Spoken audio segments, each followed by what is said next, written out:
नमस्ते, मैं गायत्री तवाजी टेस्टोलॉजी पे आप सबका स्वागत करती हूँ।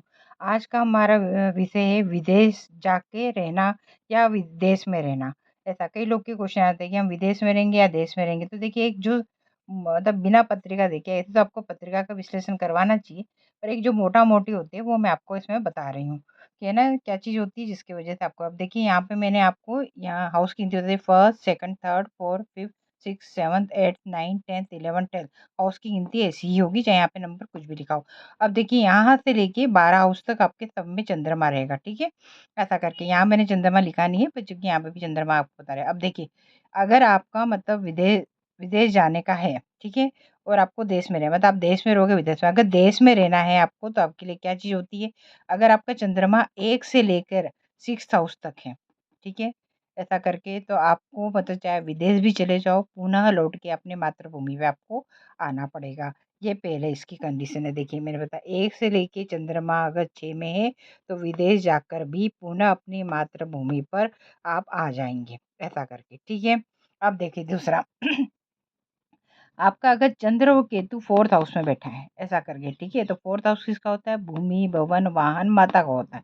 अब यहाँ पर आपको ग्रहण लग गया तो क्या होगा कि अब इसके जस्ट सामने यहाँ पे राहु होगा। तो अगर आपका 4th हाउस में चंद्र और केतु है तो आपका विदेश योग आपको जाना ही पड़ेगा और लंबे टाइम तक आपको विदेश में रहना ही पड़ेगा। लेकिन फिर पुनः वापस अपने आप मातृभूमि में आप आ जाएँगे।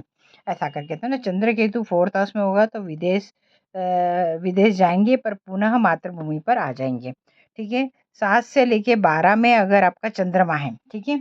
यहाँ से लेके 7 से लेकर 12 हाउस तक मतलब यहाँ 7th, 8th, 9th, 10th, 11 ये मैं 7th, 8th, 9th, 10th, 11th, 12th 7 से लेकर अगर आपका चंद्रमा 12th हाउस तक है तो आपके विदेश में रहने की संभावना ज़्यादा होती है। पत्रिका का विश्लेषण करना ज़रूरी है और भी चीज़ देखना ज़रूरी होती है। लेकिन एक मोटा-मोटी हम बता रहे हैं अगर होता है। इसमें भी एक चीज़ ये होती है अगर आपका 7 नंबर पे चंद्रमा है तो इसमें आपकी दोनों पॉसिबिलिटी या तो आप इंडिया में रहेंगे या तो आप है ना विदेश में रहेंगे मतलब आप दोनों जगह जा सकते हैं। चंद्रमा बीच में आपका है ना तो आप इधर भी रह सकते हैं, इधर भी रह सकते हैं, ऐसा करके।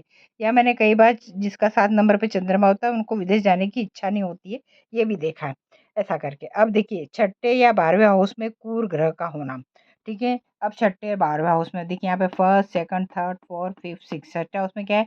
राहु और शुक्र है और फिर 12वें हाउस में देखते हैं 7वां, 8वां, 9वां, 10वां, 11वां, 12वां 12वें हाउस में मंगल और केतु है। यहाँ पे राहु और शुक्र है या मंगल केतु यहाँ पे कोई भी क्रूर ग्रह हो सकते हैं मतलब मंगल, केतु, राहु और आपका सूर्य, है ना? ये मतलब क्रूर ग्रह के अंदर अगर यहाँ पे होते हैं तो आपके विदेश जाने की संभावना बहुत ज़्यादा होती है। लेकिन वहीं रहना है उसके लिए जो मोटा-मोटी मैंने बता दिया बाकी पत्रिका का विश्लेषण करना ज़रूरी होता है। शुक्र अगर आपका उच्च का है, उच्च का कब होगा? 12 नंबर पे होगा। तो गुरु अगर आपका उच्च का है, गुरु कब उच्च का होगा? जब 4 नंबर पे होगा, तो भी आपके विदेश जाने की संभावना बनती है। उपाय क्या करना है? अब जो बोला अरे हमारा तो विदेश जाने का नहीं हो रहा है ये, ऐसा करके ना परेशान हो जाते हैं। विदेश जाने की प्रबल इच्छा है, वहीं रहने की प्रबल इच्छा है, तो आपको क्या करना चाहिए हनुमान जी के उड़ते हुए फ़ोटो की पूजा करें और उसके सामने चमेली के तेल का दीपक जलाकर आपको उसकी पूजा करनी चाहिए। दूसरा है मंगलवार का उपवास करना चाहिए, वो भी बिना नमक खाए, पूरे 1 साल तक करना चाहिए। 1 साल तक करने के बाद में ब्राह्मणों को 12 ब्राह्मणों को भोजन करवाना चाहिए।